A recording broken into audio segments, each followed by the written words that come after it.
Hi everyone. Today we got a new Hyundai Santa Fe. It is a pretty loaded model, top of the line. And right off the bat, I'm going to say that this vehicle reminds me of the old Ford Flex.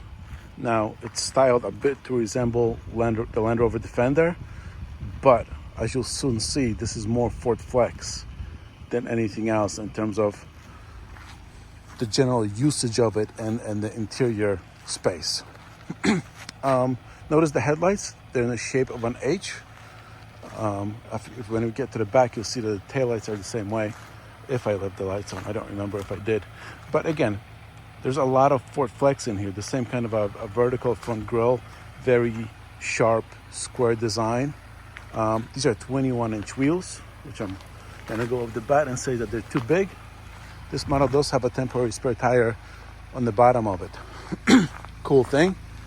If you want to get something from the roof, put your hand over here, you put your foot over here on the tire, and you can pull yourself up. In this case, you have a fixed glass sunroof over here and a conventional sunroof up front. However, when you take your hand back out, it doesn't recover, so you gotta go and hide like this. But this is a pretty cool feature. I'm surprised other vehicles haven't copied it yet. Maybe they will. Spare tires on the bottom. This is the non-hybrid version, 2.5 liter turbocharged, and it has a dual clutch transmission, which I'll get to in a second. Back here, little storage. If we had a cargo cover, it would mount over here. Excuse me. Third row. This is a 2-passenger third row seat, so it gives us a capacity of 6.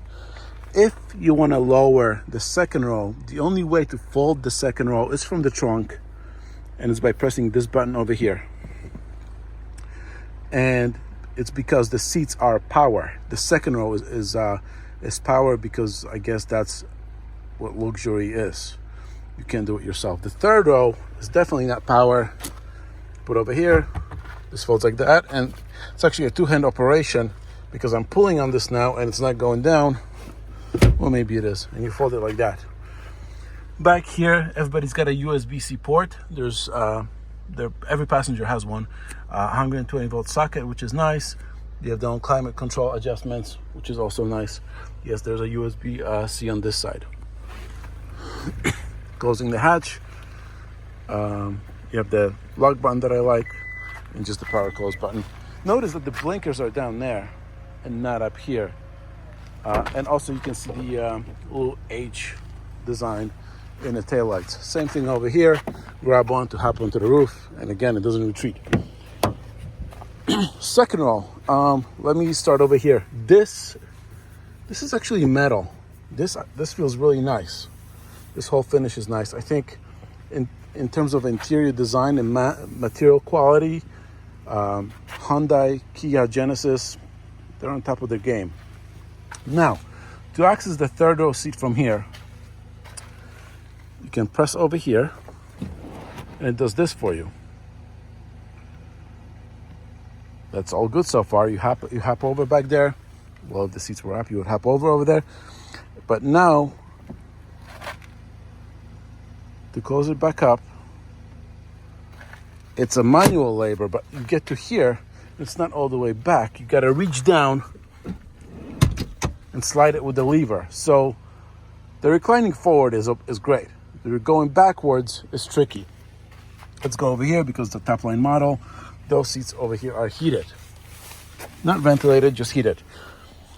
No connectors over here for USB. They're over here in the side of the seat, which is interesting. You got hooks for maybe a bag or something. Little container over there. This is interesting. This slides out, and it's a big bin for whatever you choose to put in there. There's nothing in the center over here. This is the big sunroof that you got over here. Plenty of space. A lot of light, which is nice. Could be a little bit more in the trunk. There's never enough of it. But remember this bin because we'll get back to it. Some cup holders here, bottle holders over here. Again, nothing in the middle, so kids can sneak through here. Armrest, adjustable headrests, same thing in the back.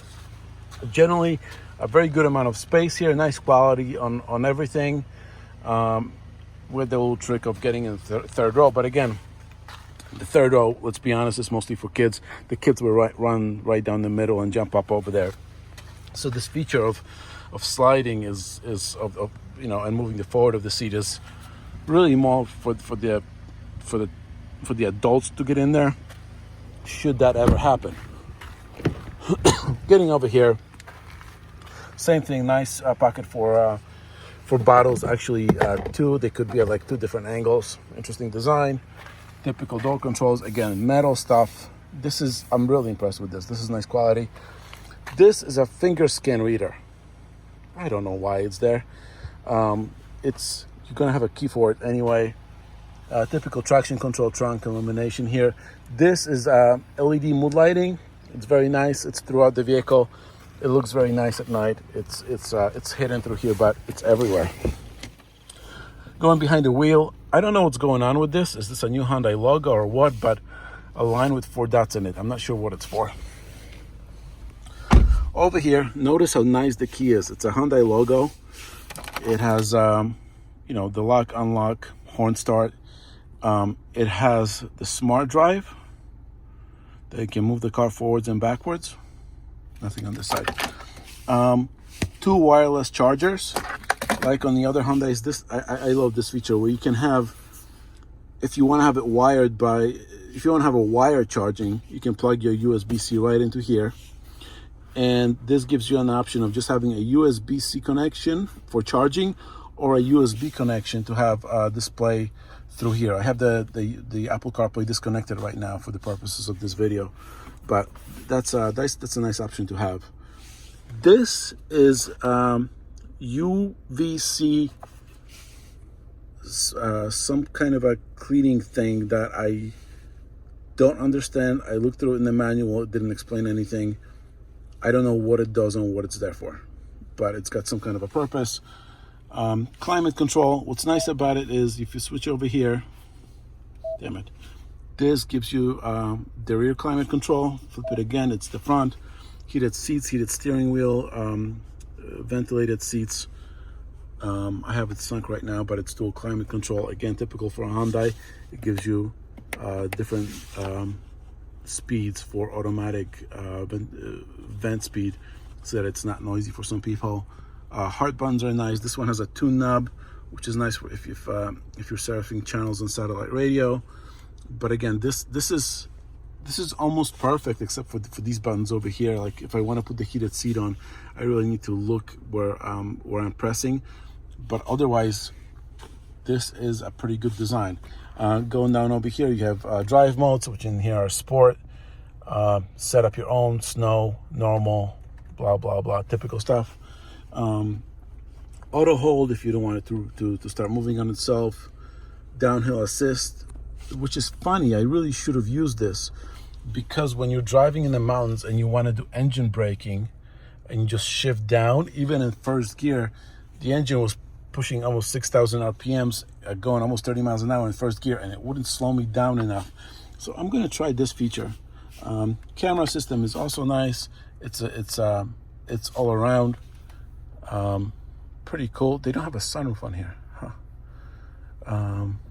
But I mean, I don't see anybody using this more than a gimmick. I like this a lot better.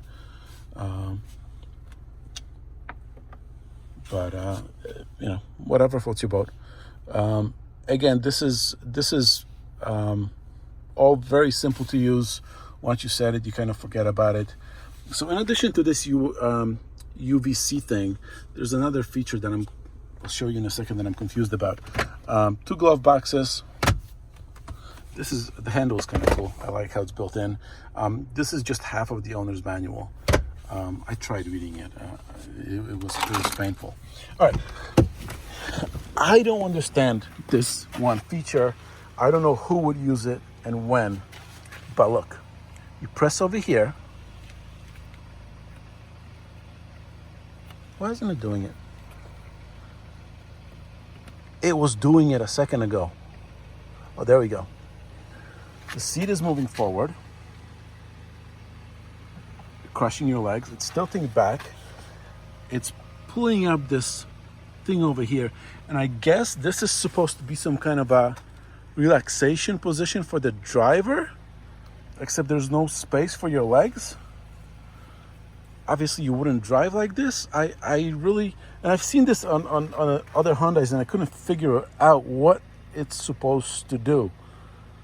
If I want to take a break from driving, I would just go maybe in the passenger seat or even in the back seat and lay down. But I don't get this feature, and it almost crushed my legs because I pressed it while sitting over there. I'm really confused by it. Press again. Maybe it will retract. There we go. Now it retracts. It's gonna do this. It's gonna go back. But I really don't understand what it's supposed to do. And then I can do this thing manually. Again, this, as a driver, this is not something that I need or require. I rather have this extend forward. I'm really confused by this. As equally as I'm confused by this finger scan and by this UV thingy-majig over there. 2 screens, very clear. We've seen those on other Hyundais. Yeah, this is confusing. I really don't know what to make of it. Other than that, yeah, like I said, very similar in terms of size to the Ford Flex, which a lot of people liked. Not a lot of people bought, but those who love them like them. So that's the important distinction for the Ford Flex. So if you liked it, if you like the Ford Flex, you like this. I'm not feeling quite the design of it because it sort of feels like a knockoff of a Defender for me a little bit. It's trying to be this outdoorsy, overlandy, off-roady thing, but it's not. But functionally, it is really nice. And aesthetically too, especially in this trim. I like it more than I expected. It's pretty cool, but it's not for everyone. Thanks, bye.